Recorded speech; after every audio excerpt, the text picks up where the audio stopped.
I might seem like the last person you would want to take mental health advice from. I've lived most of my life on the edge, like the everyday modern loser does, and that stink never leaves. I shouldn't be alive. It's not because I'm a statistical anomaly, it's because I studied psychology. I convinced myself for years I have been studying to help others, and yes, it is a part of the fuel through my academic journey. But what I didn't want to admit to myself was I was searching for the answers to, what is wrong with me? Why am I so different from everyone else? Why do they think I'm so weird? Sure, there is diagnosis, but there is so much more missing that I needed to understand. You're in the right book if you thought the same. The following concepts changed my life. It allowed me to retain control over things like drug addiction, depression, defiance, and relieving my traumas, to name a few. If you are looking for help because of a mistake, it's important to remember even if you change, maybe we can forgive ourselves and others, but the damage is done. And depending on the severity of your crime, there may be little chance of repair. But it's up to you to perceive a life shattered as the end or the new beginning. There is a quote from the movie Fury Road that goes, "God may forgive you but can't protect you against man's wrath." The point is, we can't change the past, but we can change how we act in the future. I feel confident releasing this work because it works for me. I use these concepts to deal with my own mental episodes, but I don't have it all figured out. I'm not perfect, but I've been there, through the absolute worst of traumas, and I didn't notice how badly it affected my life until it was almost too late. Almost. I'm one of the bottom of the barrel people, you know? The ones that people expect to fail and burn. This helped me crawl out the mental pits I was burning in.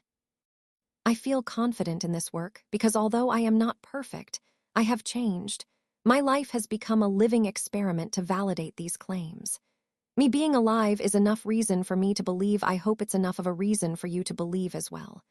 If you feel like society has given up on you, if you don't give up on yourself, then you have much to live for. Do not live for external validation, because it might morph you into something you hate, and then morphing back into the real you is a whole other journey of rediscovery and pain. Others might not understand why you do the things you do, no matter how desperately they want to. Although this is based on social intelligence, this work is not about others, it's about you. It's about your betterment. It's about placing hope of progression back into your spirit. A hope that statistics have seemed to steal from many mental health practitioners. This is chance for you to prove the statistics of recovery wrong. This is an opportunity for you to understand yourself and most importantly begin to make the changes needed. I'm not devalidating what they might have done to you, but ask yourself, what did you do? If you can't admit you're wrong, then don't be surprised you stay in the moment that haunts you forever. If you seek real change, you need reasons. These reasons can be being a better person for your family, showing yourself that you love yourself. It can be a deep desire to be the best version of yourself. It can be an undying need to control your impulses. Whatever you want to change, you must identify the reason you want to change. If not, then what is the point? Where is fuel to the fire that kilns a work of art? The most basic reason is self-love, and sometimes self-love hurts. Sometimes it looks like getting rid of all your friends. Sometimes it might even require you to leave family. But you must understand that you are worth love. I wouldn't be writing this to you if you were. Another important thing to consider is your morals. If you disregard your morals, you are bound to have some serious cognitive dissonance. Not to get preachy, but I believe in God. I follow Jesus Christ. I might not come off as your typical Sunday Christian, but his teaching is the premise of my morals and the basis to me recovery. But I still struggle because I'm still crawling out of certain pits. Consider it. You need reasons to change and morals to guide that transition. Improving yourself is not just about how you think or act, it's about how you engage with others, especially when mental health is involved. How you instinctively react to other words, whether they're contaminated with ill intent or not, speaks volumes about your state of mind. Do you know you have triggers? Do you know what your triggers are? Do you know why you have those triggers? Even triggers that seem justified may be the death of you. I speak from experience. We can be respectful and well-intentioned, but at the same time dread what should be a pleasant social experience. Uncovering what holds us back is a hard thing to see.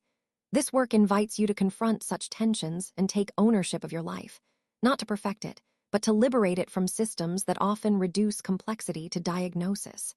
It's a call to move beyond the grasp of the mental health industry and into the space of personal agency. Take your life back into your own hands. I am not telling you to protest your therapists. Odds are they truly want to help you, but most of the work is done by you, not by them. A mental health diagnosis is not an endpoint. They are starting points to self-discovery. There should never have been a reason belittle your possibilities because of psychological label. I speak on behalf of all psychological practitioners, whether they like it or not, to say, we are sorry. There is a concept called priming. It occurs when prior exposure to a stimulus activates related mental representations. In other words, it's the information we are given that shapes our beliefs about things. In this context, it's the information you've been told about yourself in comparison to others derived from research. Whether the mental health industry knows what it did or not, knowing mental health statistics have primed an industry that promotes a cycle of sickness. Trauma is not like cancer. Do not let the scary stats, like "you'll always be an addict," prime your belief. Let go of the past and do not define your future by your mistakes or ours. Maybe some didn't know that hope is possible, but science has always known it's 100% up to you. The science in this work will prove it to you if you take the first step. You already know what your first step is. You may already be using natural coping mechanisms without realizing it. For many, that's exactly what drug addiction is, a coping mechanism for the pain they are attempting to bury. Noticing our behaviors and applying strategies can be the difference between slashing out some dude's tires at the bar and becoming best friends with him. For example, when someone cries deeply, the body gasps for breath, a spontaneous act of regulation. These responses are not random. They are clues. They are habits waiting to be noticed, refined, and used. Box breathing is well known for cutting trains of thought. Learning to decipher your behavior, you'll begin to speak to yourself in a whole new way. You'll see the reasons why you do things unfold, giving you real insight into self-actualized behavioral adjustments.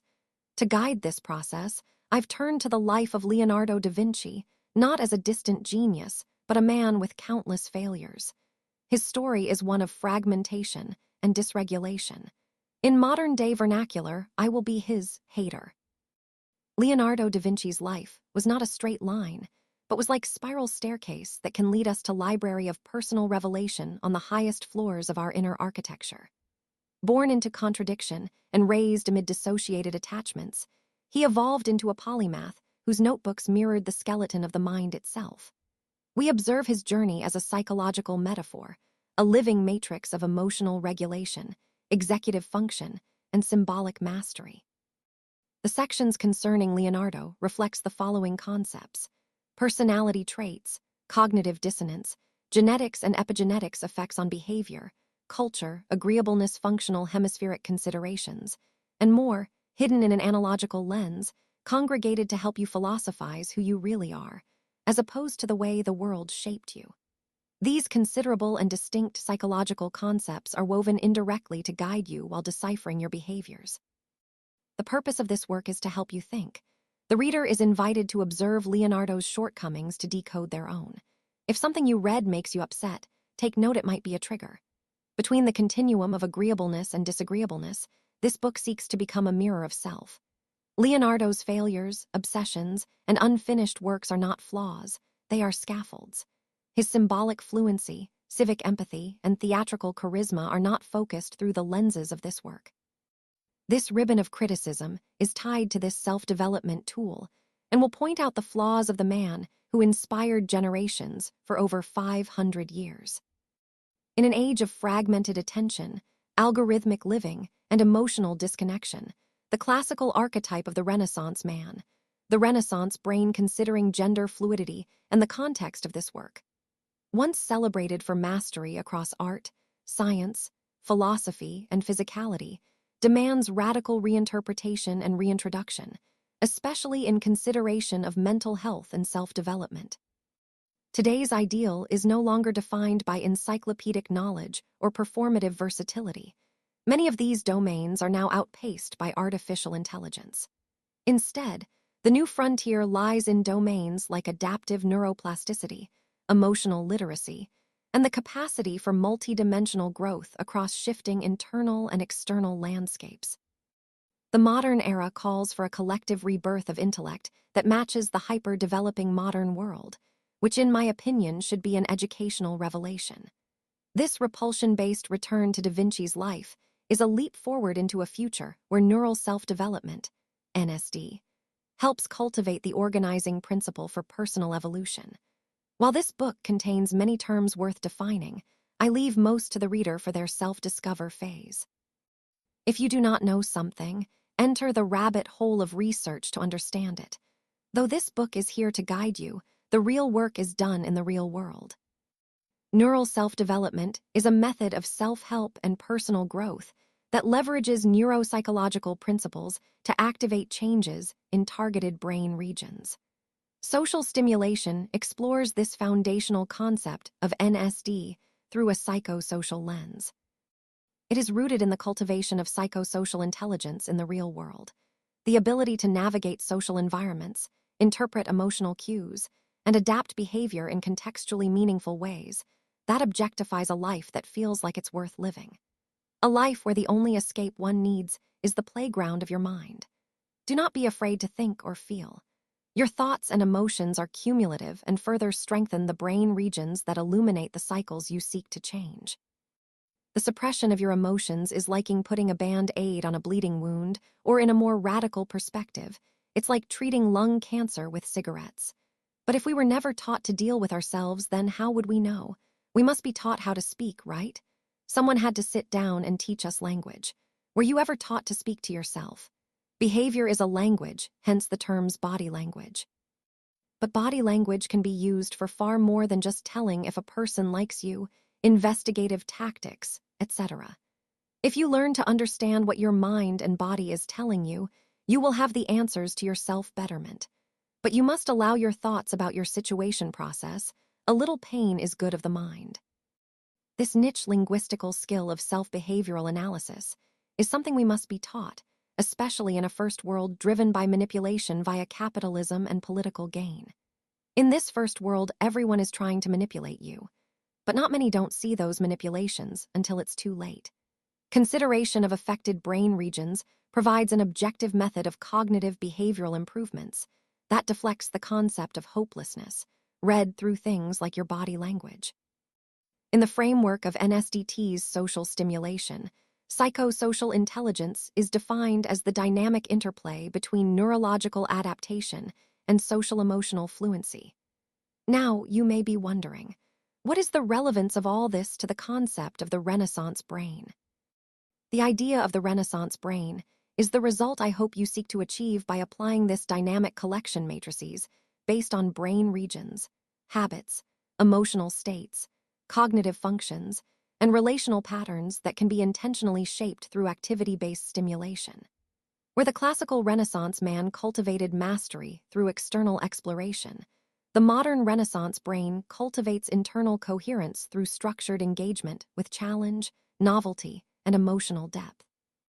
To reimagine the Renaissance ideal, we must move beyond the myth of innate genius and toward a model of modular, accessible, and trauma-informed development. All the world's knowledge is at our fingertips, giving the average atom the chance to fight entire nations. This book is a matrix-based system for selecting and sequencing activities that stimulate growth across cognitive, emotional, and behavioral domains designed for the everyday Eve. Drawing from neuroscience, psychosocial therapy, developmental psychology, and lived experience, it offers a blueprint for lifespan transformation. The Renaissance brain is not a metaphor. It is a measurable, trainable, and deep personal reality I hope one seeks to achieve for themselves. Intelligence is cultivated not in moments of brilliance, but in the mundane repetition of tasks both meaningful and meaningless. It's a naturalistic process. Take welding, for example.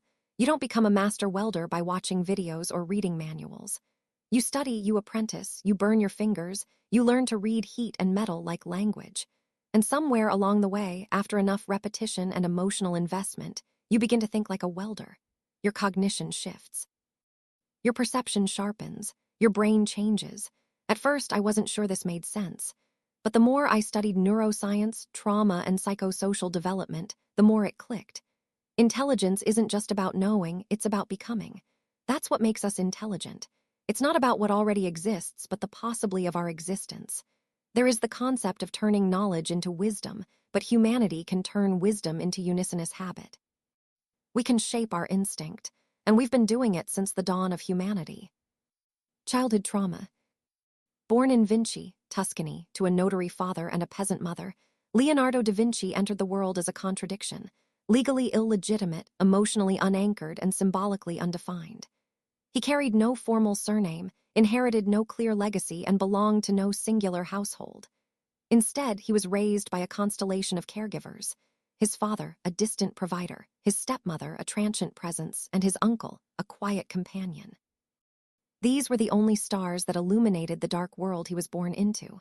Each offered a fragmented model of attachment, shaping Leonardo's early emotional terrain not through stability, but through ambiguity. He became, in essence, a rootless vine, growing toward light yet split at the base.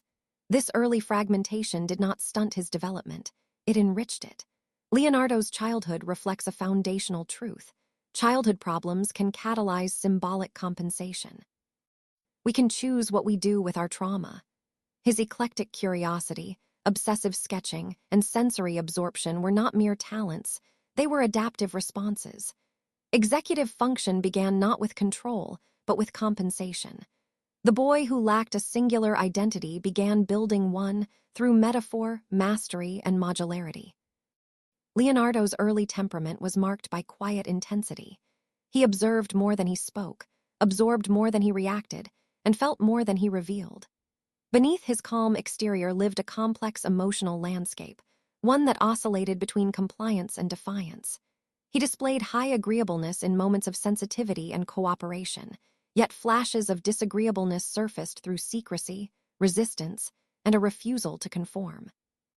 At age 14, he was apprenticed to Andrea del Verrocchio, a master artist whose studio exposed Leonardo to painting, sculpture, mechanics, and anatomy.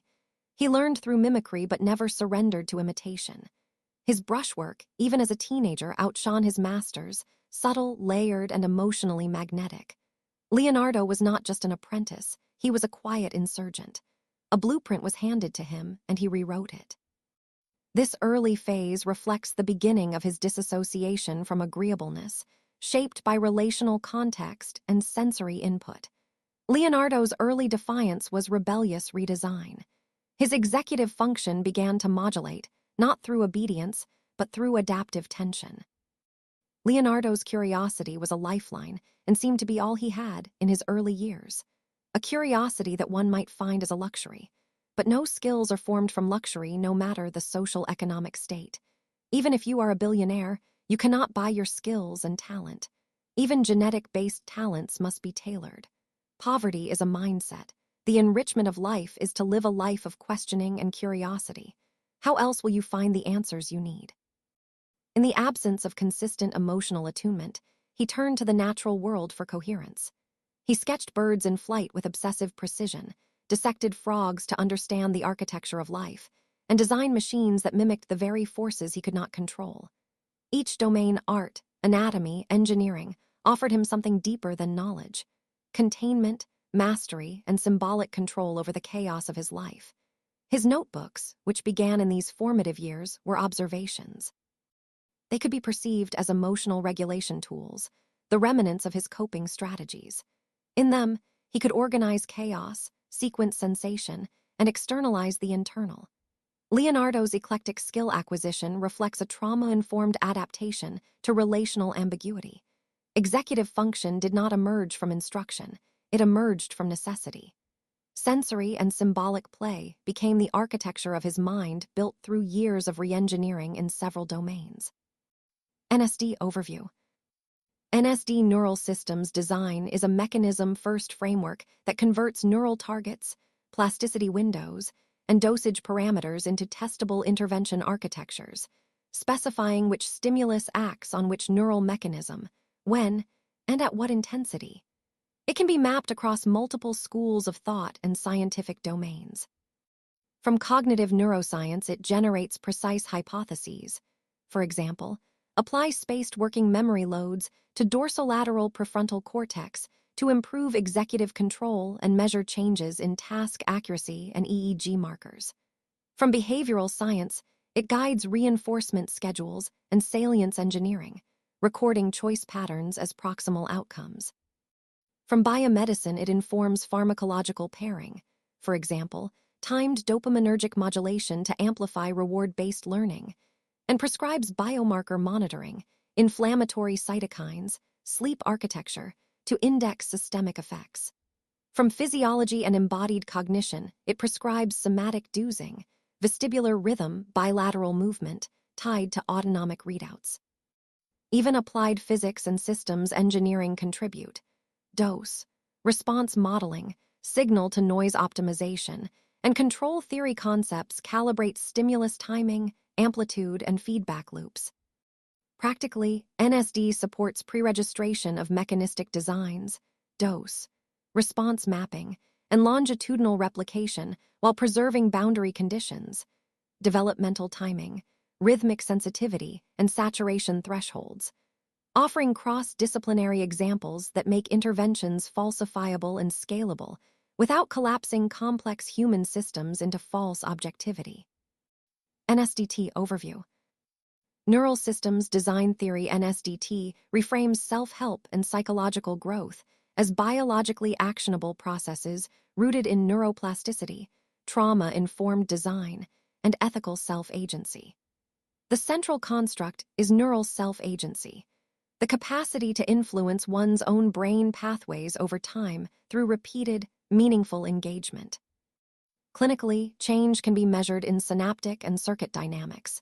For instance, reduced hyperactive sequencing in the amygdala and strengthened prefrontal regulatory pathways in people recovering from trauma. NSDT proposes that dysregulated circuits can be gradually recalibrated through intentional behavior and sustained practice. The model integrates neuroscience, longitudinal behavioral data, and trauma-informed clinical methods to produce a modular, scalable causal architecture. Intentional behavior right arrow repeated neural activation, right arrow synaptic pruning, and strengthening right arrow reinforced functional change. NSDT accounts for individual differences in trauma severity, neurodiversity, and baseline architecture, and embeds ethical safeguards that prioritize autonomy, informed consent, and non-coercive engagement. It reframes trauma responses as adaptive neural patterns to be understood, respected, and gradually reshaped rather than simply pathologized. NSDT's Social STMULTION. Story of psychosocial therapy is one of convergence, where emotional insight meets biological reality, and where human connection becomes a vehicle for transformation. What began as a practice rooted in storytelling, catharsis, and interpersonal reflection has matured into a discipline that now engages directly with the body's systems of adaptation and regulation. In the early 20th century, therapy was largely interpretive. Freud explored the unconscious through dreams and free association. Jung mapped the symbolic terrain of the psyche. Rogers emphasized empathy, authenticity, and the healing power of unconditional regard. These pioneers understood that meaning-making was central to healing, but they lacked the tools to see what was happening beneath the surface.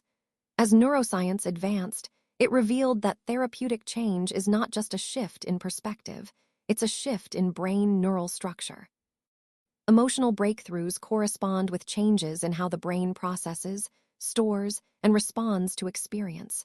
Repetition and safety help calm reactivity and build new patterns of trust. Cognitive reframing strengthens our ability to plan, reflect, and regulate. Healing, it turns out, is not just about insight about integration. It's about creating new pathways for thought, emotion, and behavior to travel. This understanding has transformed self-development from a purely reflective process into a developmental one. It's no longer just about talking through problems. It's about engaging in experiences that reshape how we function. For example, when therapy is grounded in emotional resonance, relational safety, and structured engagement, it becomes a powerful tool for rebuilding the self. The right, harsh advice given under the incorrect emotional resonance can cause a mental breakdown, but under the correct emotional relay can be a life-transforming revelation. At its core, NSDT addresses both the internal and external dimensions of human experience. It includes one-on-one dialogue, group dynamics, body-based practices, and relational modeling. These approaches don't just soothe symptoms, they activate the systems responsible for attention, memory, decision-making, and emotional regulation. For example, when we feel safe in a relationship, we're more capable of thinking clearly and making thoughtful choices. When we're seen and heard, our sense of identity strengthens. When we engage in emotionally meaningful conversations, we begin to understand our own patterns and rewrite the scripts that have shaped us.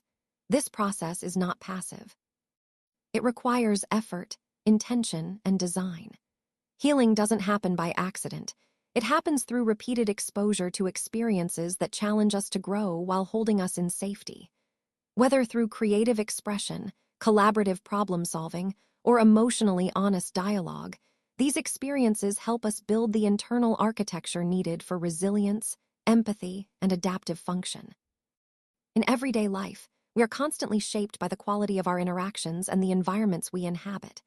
When those environments are overstimulating, filled with noise, pressure, and constant demands, we lose the ability to reflect and regulate. When they are understimulating, devoid of novelty, challenge, or emotional depth, we lose motivation and connection. Similarly, when we are overly shaped by external expectations, we risk losing our sense of self. And when we are cut off from meaningful relationships, we struggle to develop the skills needed for trust, empathy, and ethical decision-making. Understanding these patterns allows us to intervene. It gives us a framework for designing experiences that restore balance, deepen self-awareness, and support growth. Whether through solitude or connection, challenge or rest, the path forward is not about perfection, it's about participation.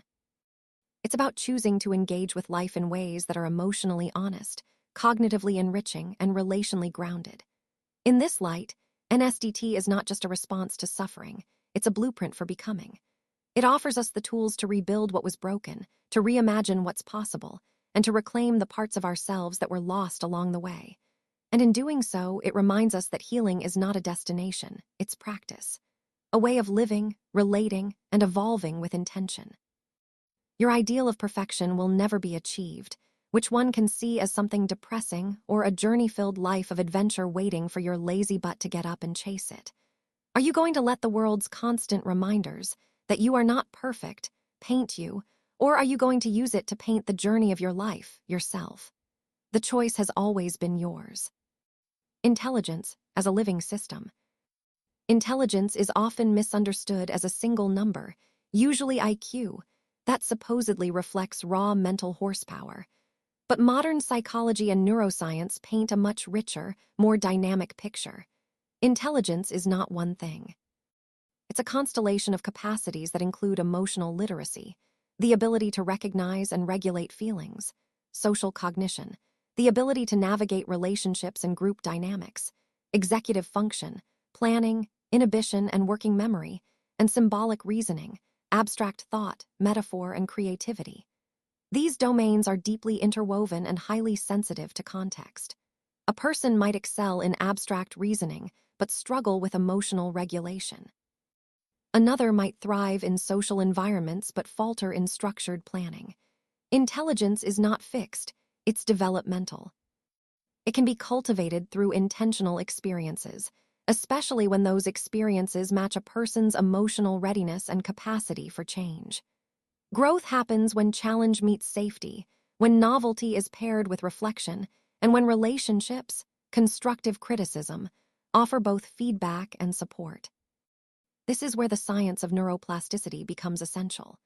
Neuroplasticity, the brain's ability to reorganize itself in response to experience, is the biological foundation of learning, healing, and transformation.